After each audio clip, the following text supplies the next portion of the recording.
मुझे लगता है कि ये सेशन जो है 16 महीने की सरकार जो है उसकी अकाउंटेबिलिटी का है।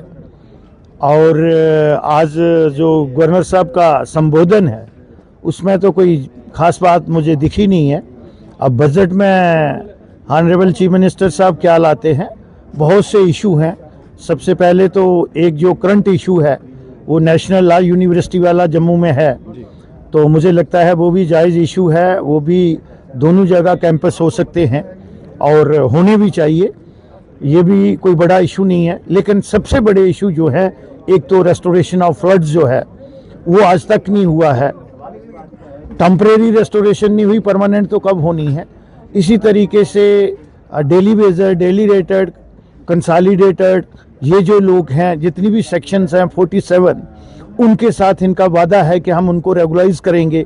ये चीज़ें हैं। पावर का जो है एक ह्यूज गैप है सप्लाई और डिमांड में। जब आपका 16% रेवेन्यू रियलाइजेशन बढ़ा है तो उसके साथ पावर भी इनहांस होनी चाहिए थी, जबकि पावर जो है मुझे लगता है कि 50% कर्टेल हो गई है। तो ये सारे इशू जो हैं, और तो टाइम टू टाइम और इशू भी क्रॉप अप होंगे, लेकिन जनरल जो एक गवर्नमेंट की कमिटमेंट है, जो नेशनल कॉन्फ्रेंस का मैनिफेस्टो है, और नेशनल कॉन्फ्रेंस की गवर्नमेंट है और मेजॉरिटी की गवर्नमेंट है, तो उन्होंने जो उनका अपना इलेक्शन का एजेंडा था, जो उनका मैनिफेस्टो है, जो उन्होंने टाइम बाउंड मैनर में कहा हुआ है, जो वो अपनी कमिटमेंट को पूरा करना है, तो हम उनको अकाउंटेबल बनाएंगे इसके लिए। श्यामलाल जी, पिछले सेशन में एक बड़ा वादा किया गया था डेली वेजर्स को लेकर, क्या आपको लगता है कि उस वादे को सरकार जो है वो आज पूरा करेगी? वही तो कह रहे हैं, उससे क्रेडिबिलिटी खत्म हो रही है। इन्होंने 6 महीने में बोला था रिपोर्ट आ जाएगी और हम इनको रेगुलाइज करेंगे, चाहे फेस मैनर में ही करें। लेकिन आप बताइए, साल से ऊपर हो गया है, वो कमेटी की क्या रिपोर्ट हुई और क्यों उसमें कोई एक्सरसाइज नहीं हुई है। तो उसके लिए तो गवर्नमेंट जो है वो अकाउंटेबल है। ट्रस्ट डेफिसिट बढ़ रहा है, और मुझे लगता है कि जो लोग रिटायर्ड हो गए हैं, 40,000 से ज़्यादा तो वेकेंट पोस्ट पड़ी हुई है। नई पोस्ट क्रिएट करने के बजाय जो सैंक्शन पोस्ट हैं, जो लोग रिटायर्ड हो गए वो ये फिल नहीं कर रहे हैं, तो बहुत से इशू हैं। नेशनल लॉ यूनिवर्सिटी को लेकर एक नैरेटिव ये दिया जा रहा है कि चूंकि अभी एक सेशन जो है वो बंद कराया गया है मेडिकल कॉलेज का, तो उसको लेकर ये कहा गया कि एक तरफ बंद कराया जा रहा है, दूसरी तरफ खोलने की डिमांड की जा रही है। ये कैसे मुनासिब? ये तो बहानेबाजी है, इसको कोरिलेटेड नहीं करना चाहिए। वहाँ तो आस्था से जुड़ा हुआ इशू था, और हमें एक दूसरे की जो आस्था है उसको हॉनर करना चाहिए, उसकी सेंटिटी को बरकरार रखना चाहिए। ये तो ऐसा हुआ है, 2 सेंट्रल यूनिवर्सिटी यहाँ आई हैं, 2 एम्स आए हैं।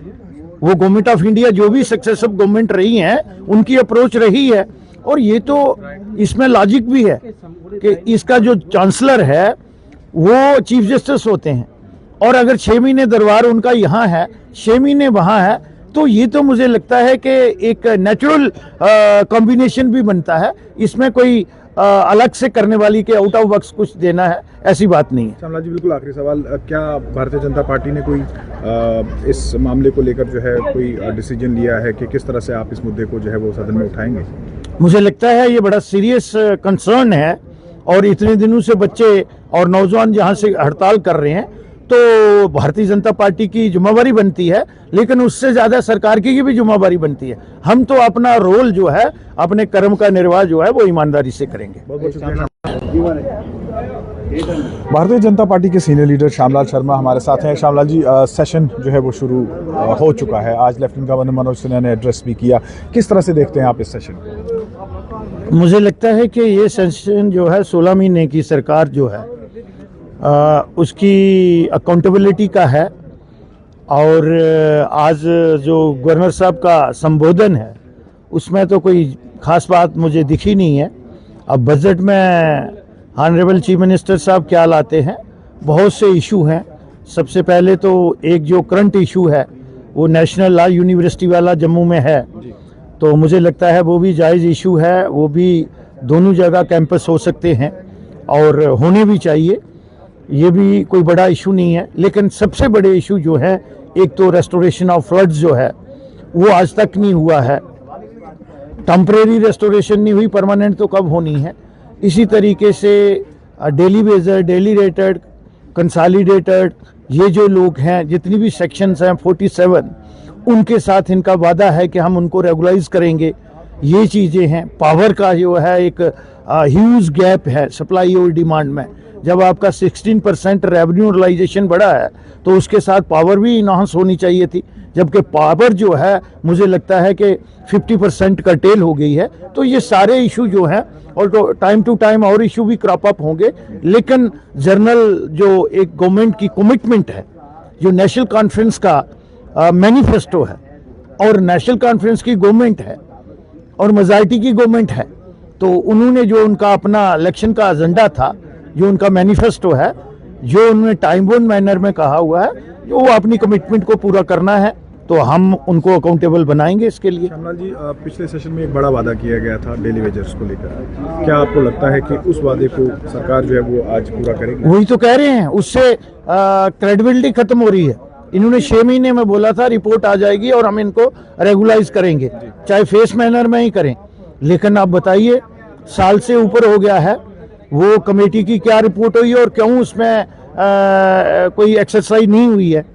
तो उसके लिए तो गवर्नमेंट जो है वो अकाउंटेबल है। ट्रस्ट डेफिसिट बढ़ रहा है और मुझे लगता है कि जो लोग रिटायर्ड हो गए हैं, 40,000 से ज़्यादा तो वेकेंट पोस्ट पड़ी हुई है। नई पोस्ट क्रिएट करने के बजाय जो सैंक्शन पोस्ट हैं, जो लोग रिटायर्ड हो गए वो ये फिल नहीं कर रहे हैं, तो बहुत से इशू हैं।